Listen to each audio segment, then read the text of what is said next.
Bom dia, boa tarde, boa noite, dependendo da hora que você for assistir a esse vídeo. O vídeo é sobre as primeiras civilizações: Egito Antigo, Fenícia, Hebreus e Persas. Primeiro vamos falar do Egito Antigo. Essa civilização que se organizou às margens de um importante rio perene, um dos maiores rios do mundo, o Rio Nilo. Da mesma forma como a gente viu lá na Mesopotâmia, o rio Nilo vai ser o que o Tigre e o Eufrates foi para a Mesopotâmia. Vai ser a fonte da riqueza, vai ser a fonte de água potável, vai ser o meio de transporte, vai garantir o sustento de milhões de pessoas, de milhares de pessoas, que vão se concentrar em cidades organizadas por um estado forte, teocrático, tal como na Mesopotâmia. Cidades como Mênfis, Tebas, Cairo. Esse poderoso império, essa teocracia, portanto um governo controlado por sacerdotes, tinha um supremo sacerdote, que era considerado um deus encarnado e era também o rei do Egito. O conhecemos como Faraó. Essa sociedade egípcia, ela era garantida pelo trabalho dos camponeses, sua mão de obra principal. Os camponeses em sistema de servidão coletiva. As terras pertenciam aos templos. Os camponeses, para ter o sustento da própria família, era permitido a eles o uso da terra, só que eles tinham que trabalhar de graça para o Estado egípcio. Eram brutalmente explorados. E, além do trabalho no campo, tinham que trabalhar construindo os grandes monumentos que conhecemos hoje do Egito, as pirâmides, os templos, as esculturas, mas também canais de irrigação, diques, tanques, estradas, pontes. Os camponeses junto com os escravos. Os escravos eram uma mão de obra complementar. O Egito não é uma sociedade escravista. A mão de obra principal não é composta de escravos. Só consideramos uma sociedade como escravista se ela viver da exploração do trabalho de escravos. Se ela for sustentada pelo trabalho dos escravos. Se o tráfico de seres humanos escravizados for um dos seus principais negócios. Não é o caso do Egito. Existem lá prisioneiros de guerra, filhos de escravo também escravo, escravidão por dívidas, mas isso não é a principal forma de exploração do trabalho no Egito. Os camponeses é que constituem essa mão de obra principal. Nós temos então uma realidade social bastante perversa, bastante desigual. Nós temos uma sociedade hierarquizada e estratificada, tal como encontramos na Mesopotâmia. O Estado egípcio é um Estado, como eu já disse, teocrático, então no topo estão os sacerdotes. Depois vem os nobres, depois vem os militares, os escribas. Isso porque a forma de escrita dos egípcios, os hieróglifos, não era de domínio público. Não era uma língua, uma escrita que fosse popular. Então, ser um escriba era uma posição de grande status social. Você chegava muito próximo daqueles que governavam. O complicado código de escrita dos egípcios era elaborado e decifrado por esses profissionais, que nós chamamos de escribas. Tinham também mercadores, não é? Tinham artesãos, mas lá embaixo, na base, tinham os camponeses e os escravos. Eram eles que construíam as grandes obras do Egito. A religião, portanto, é uma questão fundamental na antiguidade, nos povos da antiguidade. Tanto que os sacerdotes controlam essas sociedades. Que tipo de religião você encontra no Egito Antigo? Uma religião politeísta. Vários deuses e deusas num panteão. O panteão é um conjunto de deuses, onde se destacam alguns como Horus, Ísis, Osíris, Tote, Anubis. Os deuses egípcios poderiam se apresentar de várias formas, como forma humana, é o que a gente chama de antropomórfico, tem forma humana, antropo, homem, mórfico, forma humana, zoomórfico, zoo, animal, mórfico, forma, em forma de animal, ou antropozoomórfico, parte animal, parte humana. Então você tem deuses, por exemplo, com corpo humano, mas cabeça de chacal, é o caso do Anubis, né? Horus, cabeça de Ibis, né? Uma ave. Bom, então você tem uma estrutura de mitos sobre esses deuses, é o que a gente chama de mitologia egípcia, que é muito divulgada. É em cima dessa mitologia que o faraó vai criar sobre a sua figura, e é claro que quem vai criar isso para ele são os sacerdotes, né? De que ele é um Deus encarnado, ele é o Deus Ra encarnado, é o Deus Horus encarnado, né? E o faraó vai adotar os símbolos desses deuses. Isso aumenta o seu poder sobre a população? É claro, a população morre de medo dos deuses. Os deuses são responsáveis, segundo a crença deles, pelos benefícios, mas eles também são responsáveis pelas tragédias.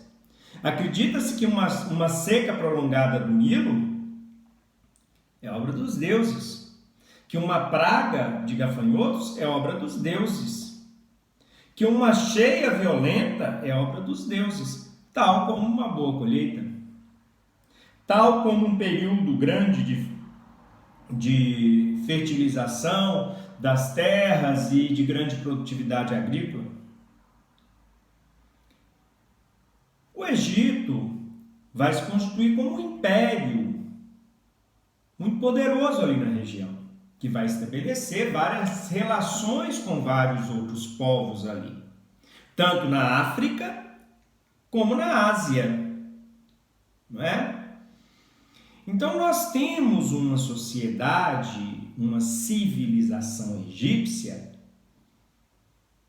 que atrai o contato com outros povos. É nesse contexto que os hebreus vão parar no Egito e vão acabar sendo escravizados lá no Egito. Bom, mas vamos voltar na questão das crenças. Então, os egípcios acreditavam na vida após a morte, que depois que esse mundo físico nosso acabava, começava um outro mundo. E nesse outro mundo, segundo a crença egípcia, você, para ter um corpo nesse outro mundo, você precisaria preservar o seu corpo aqui. Daí todo o desenvolvimento das técnicas de mumificação que os egípcios vão fazer. Isso vai permitir aos egípcios um conhecimento muito grande sobre a anatomia humana, sobre o funcionamento do corpo humano. A medicina egípcia vai ser muito desenvolvida lá na antiguidade, muito devido a esse processo de mumificação. Na sua crença, os egípcios tinham que, quando morressem, a alma, o seu Ka, né, a alma, seria julgado no tribunal de Osíris. O seu coração seria pesado, e se ele pesasse mais do que a pena da verdade, ele seria devorado pelo monstro do Nilo.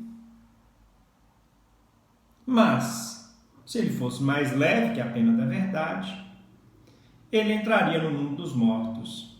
Só que para isso, ele tinha que ter um corpo no mundo físico.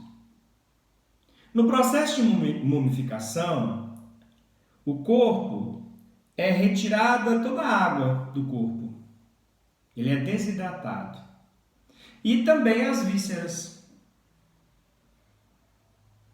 As vísceras são colocadas em recipientes chamados canopos, cada um com um símbolo do deus correspondente.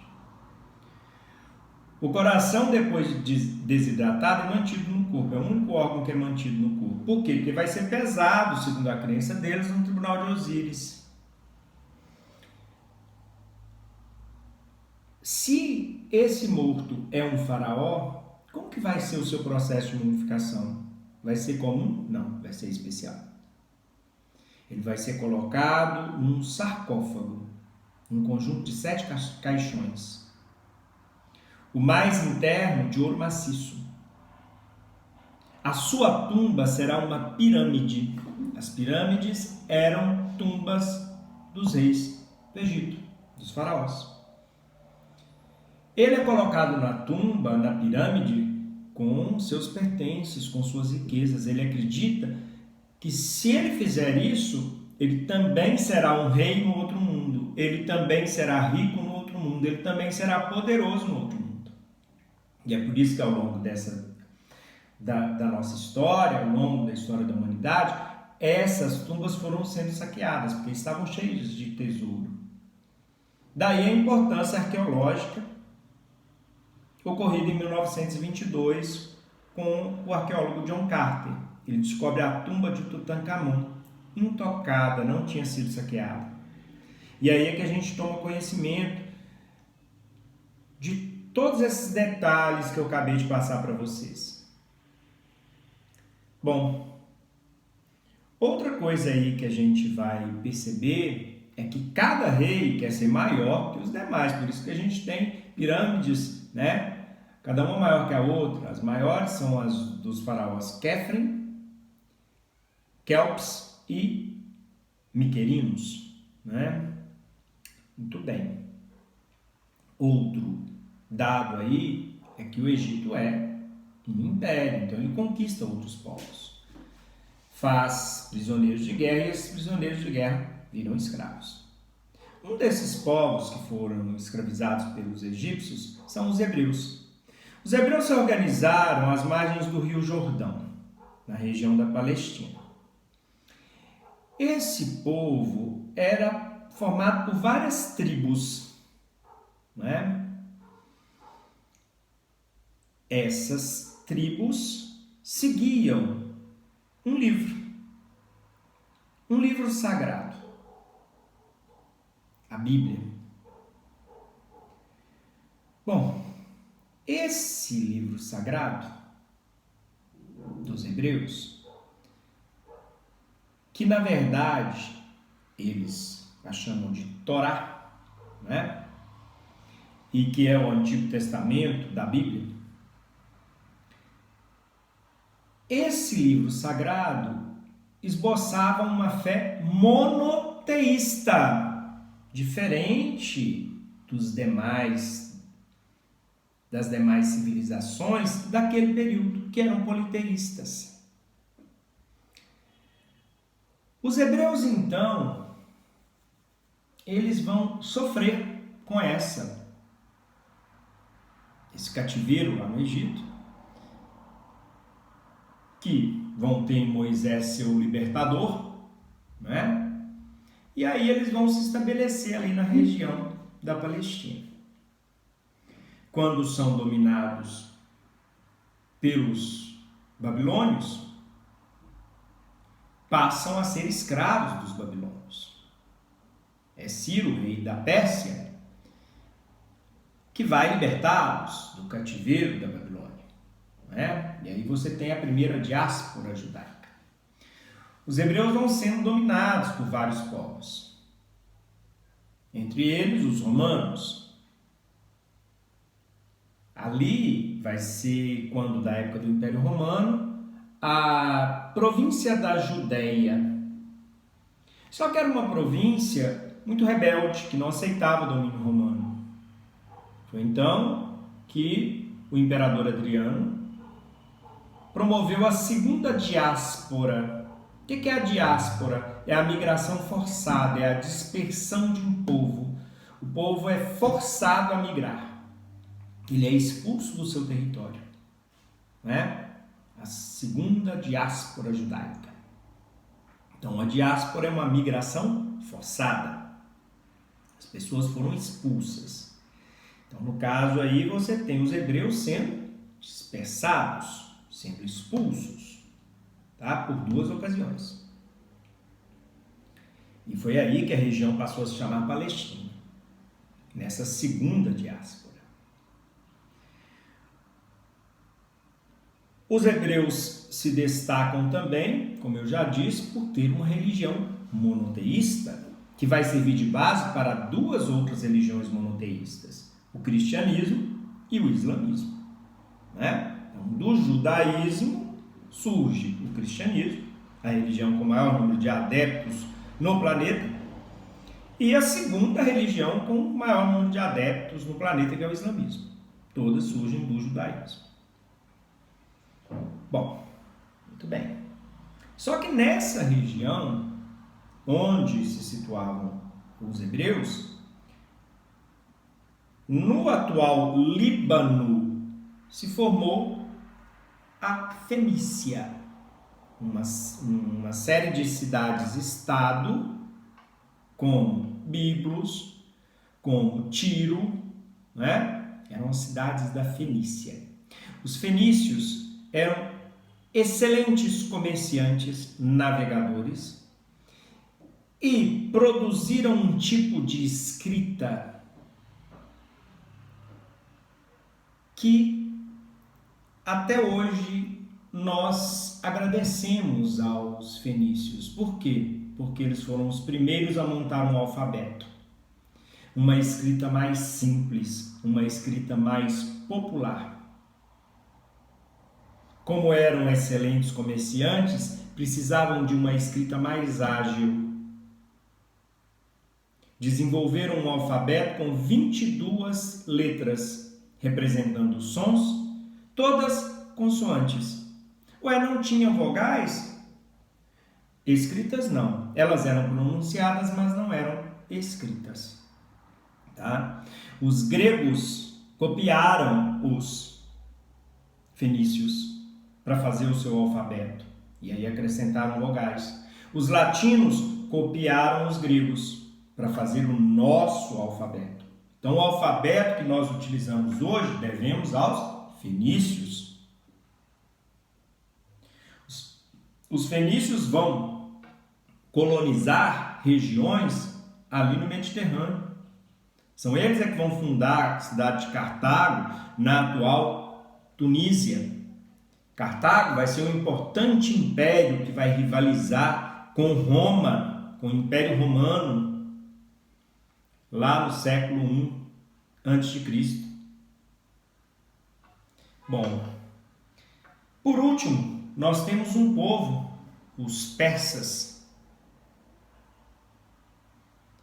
que vão formar um império no atual Irã. Você tinha vários povos, mas você tem o comando aí dos persas e dos medos. Essa civilização medo-persa, ela vai ser uma civilização muito importante ali na Ásia. Ela vai produzir uma organização, um governo, um estado muito eficiente. Vai estabelecer um conjunto de estradas ligando vários reinos, vai disputar o poder com várias das civilizações. Quando eles conquistam a Babilônia, quando eles conquistam a região da Mesopotâmia, são eles que libertam os hebreus, como eu já disse. Mas também serão responsáveis por guerras terríveis. São um povo bastante militarizado e expansionista, né? Então você vai ter as chamadas guerras médicas lá com os gregos. Quando a gente for estudar os gregos, a gente vai ver as guerras médicas. Por que guerras médicas? Porque eram medos que estavam invadindo a Grécia. Essa é a civilização medo-persa. Você tem ali na Pérsia uma filosofia, uma religião chamada Zoroastrismo, Zaratustra, que vai ser muito importante enquanto filosofia e vai influenciar civilizações no mundo inteiro. O zoroastrismo é também uma visão dual, tal como a gente tinha visto lá no taoísmo, né, de bem contra o mal. Muito bem. Nós tivemos então um panorama dessas 4 civilizações. Eu espero que vocês tenham gostado. Boa sorte e até a próxima.